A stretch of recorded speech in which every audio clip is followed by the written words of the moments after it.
Once celebrated as one of Korea's brightest stars, Park Yoochun's journey from idol perfection to public disgrace is a cautionary tale unlike any other in K-pop history. His voice and charisma once filled arenas. But between 2016 and 2019, a storm of sexual assault allegations and a devastating drug scandal would dismantle everything he had built. Cleared in court, yet condemned in the public eye, his fall was swift, brutal, and permanent. This is the story of how a man who seemed untouchable watched his career collapse in front of millions. Stay tuned for more untold stories of the stars you thought you knew. At the height of his fame, Park Yoochun seemed untouchable. He was more than just a familiar face on television or a name printed on glossy posters. He was part of a cultural phenomenon. First, as a member of TVXQ, one of the most successful K-pop groups in history, and later as a member of JYJ, he had a voice that could carry a ballad into people's hearts, and a stage presence that commanded arenas filled with tens of thousands of screaming fans. He wasn't just an idol. He was an actor who could slip seamlessly into the role of a brooding prince or a relatable everyman, captivating audiences with nuanced performances in hit dramas. His charm wasn't only in his looks or talent, but in the way he seemed to embody the dream so many young Koreans aspired to: hard work, success, and the glow of a spotless public image. For years, his career moved from one triumph to another. Music awards piled up, drama ratings soared, and endorsements rolled in. His name was associated with romance and elegance, a safe bet for advertisers and a source of pride for fans. But in the summer of 2016, the perfect picture began to crack. In June, news broke that a woman had filed a sexual assault complaint against him. The details were lurid and shocking. She claimed that he had assaulted her in a nightclub bathroom. The image of a beloved celebrity in such a setting was jarring enough to ignite a media frenzy. At first, there was confusion. Fans didn't want to believe it, and some rushed to defend him. But the mood shifted dramatically when, within days, a second woman came forward. Then a third. Then a fourth. Each alleged a similar pattern. Encounters in small, private spaces where they claimed things had gone wrong. The speed with which these accusations emerged fed the perception of a bigger, more disturbing truth. The tabloids ran with every new claim. Social media exploded with speculation, and mainstream news outlets treated the story like a national scandal. For Park, it was a devastating turn. Korean society holds its public figures to almost impossibly high standards, and in the entertainment industry, a single rumor can be enough to derail a career. Here, the rumors were not only scandalous, but criminal. Advertisers quickly cut ties, afraid of being associated with a man now plastered across front pages for all the wrong reasons. Fan sites that had once celebrated every moment of his career shut down in silent protest. Public sentiment, once overwhelmingly in his favor, turned hostile almost overnight. The media coverage was relentless. Camera crews camped outside police stations, hoping to capture his arrival for questioning. Every movement, every facial expression was scrutinized for signs of guilt or remorse. The fact that the accusations described incidents in intimate, confined places only added to the sense of intrigue and unease. This was not the kind of controversy one could explain away with a vague statement or a carefully crafted apology. Inside the industry, there was a sense of shock. Park wasn't just another idol caught up in a minor scandal. He was one of the most visible stars of his generation. His involvement in such serious allegations was both a personal and professional earthquake. Productions he had been linked to distanced themselves. Future offers evaporated. Former colleagues were suddenly being asked for comments they didn't want to give, knowing any association could taint them too. What made the situation even more explosive was the way each new accusation seemed to build on the last. The details varied, but the underlying narrative that Park had crossed boundaries in private settings was enough to keep the public glued to every update. News programs ran long segments piecing together timelines and witness statements. while online forums dissected every aspect of his past behavior, dredging up old interviews, photographs, and rumors in search of patterns. The allegations didn't just tarnish his reputation, they dismantled the careful brand he had spent over a decade building. Park had been known as approachable yet polished, with an almost gentlemanly image that made him popular across generations. Now, those same qualities were being reframed through a darker lens. The idea of a double life, a beloved public figure hiding troubling private conduct, was irresistible to the press and impossible for him to shake. Even without a conviction, the damage was immense. In the court of public opinion, perception often matters more than fact, and here, perception had shifted entirely. As the police began their investigation, the narrative was already solidifying in the public's mind. This was no longer a flawless idol, but a man at the center of a storm of serious accusations. The first few weeks were a blur of new headlines and escalating tension. Park kept a low profile, appearing only when summoned by authorities. And even then, his guarded demeanor did little to quell speculation. The gap between his former image and the man now facing such intense scrutiny was stark. For fans who had once seen him as a source of inspiration, it was a painful, almost surreal reversal. In South Korea's unforgiving entertainment world, reputation is currency, and Park's was draining fast. The speed of his fall was dizzying. Just months before, he had been a symbol of success and perseverance. Now, he was a headline cautionary tale about how quickly fame can curdle into infamy. And while the legal process had only just begun, the cultural judgment felt immediate and final. By the time the initial shock settled, the story had already embedded itself deeply into the national consciousness. It wasn't simply a matter of whether he would be found guilty or innocent. It was the fact that the accusations had happened at all, and in such a sensational fashion that ensured this moment would define him in the public eye for years to come. When the legal process began, it carried the weight of a public spectacle. Park Yoochun was summoned for questioning multiple times, each appearance trailed by a crush of reporters shouting questions he never answered. He moved quickly, head lowered, dressed in muted colors that seemed a deliberate contrast to his once stylish public persona. In interviews, police officials acknowledged the unusual level of media interest, hinting at the pressure to handle the case with absolute transparency. For Park, the stakes could not have been higher. The allegations against him carried the potential for years in prison, but even an acquittal would not guarantee his career's survival. The investigations into the 4 separate cases revealed complicated, often conflicting accounts. 2 of the accusers claimed he had attacked them in cramped restroom stalls, stories that mirrored the first woman's complaint.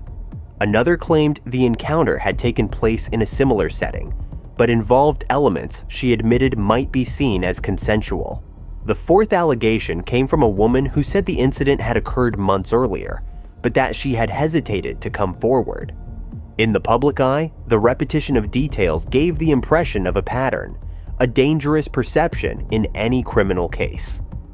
Park's legal team fought aggressively to dismantle the accusations, pointing out inconsistencies and questioning the credibility of some witnesses. As weeks turned into months, cracks began to appear in the prosecution's narrative. One of the accusers withdrew her complaint.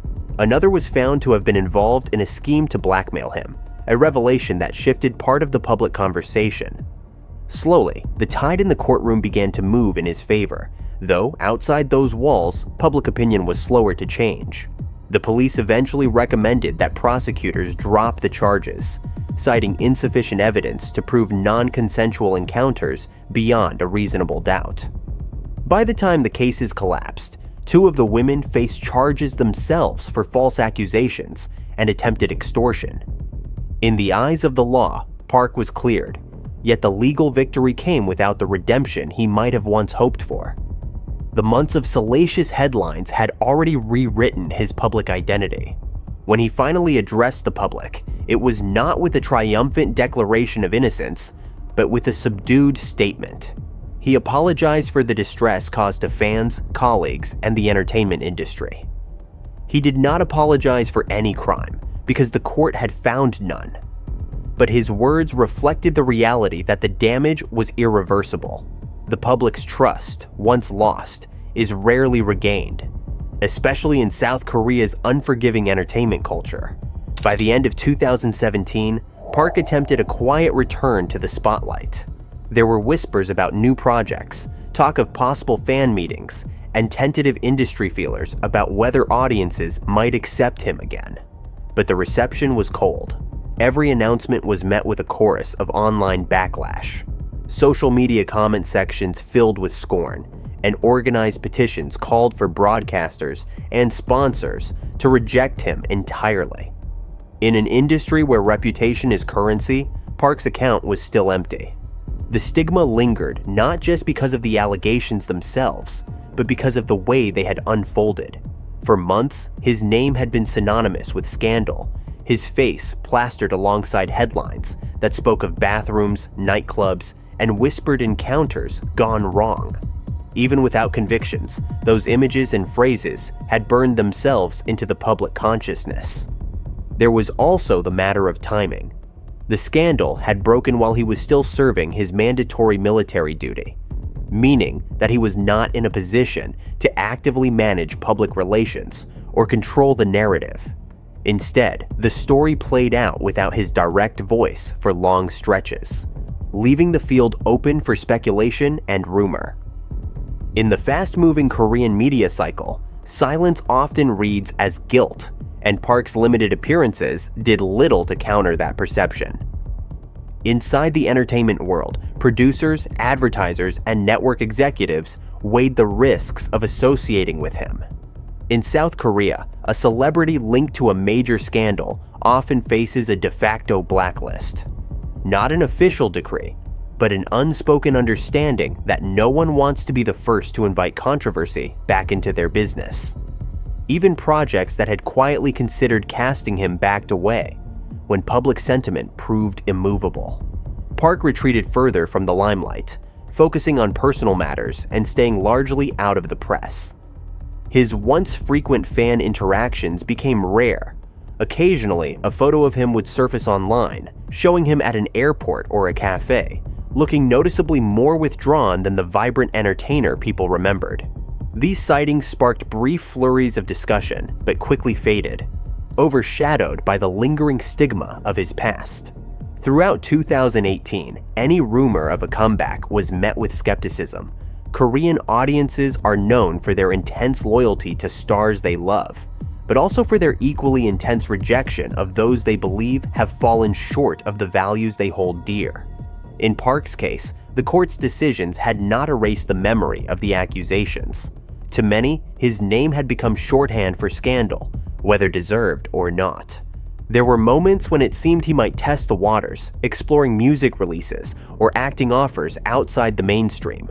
Some of his most devoted fans still supported him, organizing small gatherings or online campaigns to remind the world of his earlier achievements. But the reality was stark.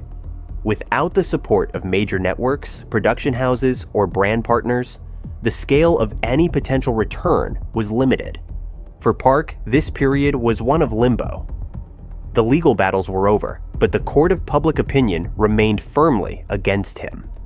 He had avoided prison, but the cost was a career brought to a near standstill. The energy and momentum that had once propelled him to the top of the entertainment industry had dissipated, leaving him adrift in a business that moves quickly to replace its fallen stars. By the close of 2018, he was still a figure of fascination in the tabloids, but no longer a fixture in the cultural conversation. For many, the scandal was old news, but the label it had attached to him remained. In the absence of new projects or significant public appearances, he was caught between fading into obscurity and attempting a return that the industry and audience seemed unwilling to grant. It was a fragile, uncertain balance. Yet, even in this quieter phase, trouble was not far away. Park's name would soon resurface in headlines again, this time for reasons even more damaging than the accusations that had nearly ended his career the first time. The next scandal would not just threaten what remained of his reputation, it would finish what the first had started. In April 2019, the uneasy quiet around Park Yoochun's name was shattered. News broke that he was under police investigation for using methamphetamine, and the connection to the case was instantly sensational. His former fiancée, Hoang Ha-na, a wealthy heiress with her own notoriety, had been arrested for drug offenses and claimed he had used the drugs with her. The allegations hit the media with the force of a bomb. Korea's drug laws are among the strictest in the world, and public attitudes toward drug use are uncompromising. For a celebrity already tainted by past scandal, this was a potentially fatal blow. Within days, Park called a press conference. Standing before a wall of cameras, he delivered an emotional, almost desperate denial. He insisted he had never used drugs, that he had never taken part in anything illegal, and that the accusations were baseless. He went further, swearing that if any evidence proved otherwise, he would retire from the entertainment industry for good. The moment was intense, tears in his eyes, voice steady but strained. And it was broadcast nationwide. For some, it felt like a last stand. For others, it was a gamble he might not win. The investigation moved quickly. Authorities obtained surveillance footage, collected hair and urine samples, and examined possible meeting points between him and Hoang Ha-na. The initial tests came back negative, but forensic analysis of hair samples told a different story. They detected methamphetamine in his system. That result, paired with other pieces of evidence, dismantled his earlier statements. Under mounting pressure, Park confessed to using the drug, admitting that he had lied during his public denial. The confession detonated whatever fragile goodwill had remained. Overnight, the narrative shifted from suspicion to certainty. This was not just a man accused of wrongdoing. This was a man who had stood in front of the nation, sworn his innocence, and been proven a liar. The betrayal of public trust became the defining element of the story. In South Korea, lying in such a high-profile way is often considered worse than the crime itself. Fans who had defended him during the sexual assault allegations now turned away, feeling misled and humiliated. His entertainment agency acted swiftly, terminating his contract and removing all traces of him from their platforms. Endorsements and business relationships were severed without hesitation. The industry closed its doors completely. There was no ambiguity, no lingering conversation about whether he might one day return. His name was now synonymous with scandal, deception, and disgrace. The legal process moved faster than his previous ordeal. Park was arrested and faced charges of purchasing and using methamphetamine on multiple occasions. During the hearings, prosecutors emphasized not only the drug use, but his repeated public denials, framing him as a public figure who had actively tried to mislead the nation. His defense acknowledged his wrongdoing, positioning his confession as a sign of remorse, and asked for leniency. In July 2019, the court handed down a suspended sentence, 2 years of probation with the threat of prison if he reoffended. It was a relatively light legal outcome, but it came with an unspoken life sentence in the court of public opinion. When he walked out of the courtroom, there were no fans waiting, no flowers, no signs of solidarity. The man who once filled stadiums and topped music charts now faced rows of reporters, their cameras clicking in rapid bursts as he bowed deeply in apology. His hair was cropped short, his posture subdued, his entire presence a shadow of the confident entertainer he had been. In the months that followed, he withdrew almost entirely from public view. Social media went silent. Mainstream news moved on, but his name lingered in online discussions as a cautionary example of how quickly fame can implode. Even in the often forgiving landscape of celebrity comebacks, few believed there was a path forward for him in Korea's entertainment industry. The combination of past sexual assault allegations, regardless of the court's decision, and the confirmed drug use left no space for rehabilitation in the eyes of the public. By the end of 2019, Park Yoochun's transformation was complete. He had gone from being one of Korea's most beloved stars to a pariah in less than 3 years. His story was no longer told as a tale of misunderstood innocence, but as a stark warning about arrogance, dishonesty, and the unforgiving nature of public trust. Whatever future he might find, it would be far removed from the stages, cameras, and adoring crowds that had once defined his life. The scandal had not almost destroyed him, it had finished the job. Park Yoochun's career didn't just fade, it imploded. From courtroom battles that left scars on his reputation, to a public drug confession that ended any hope of redemption, his story is a rare glimpse into the unforgiving reality of fame in South Korea.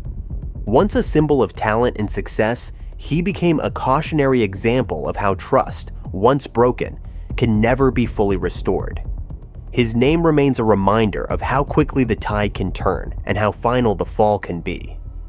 For more stories that reveal the truth behind the headlines, don't forget to like, share, and subscribe.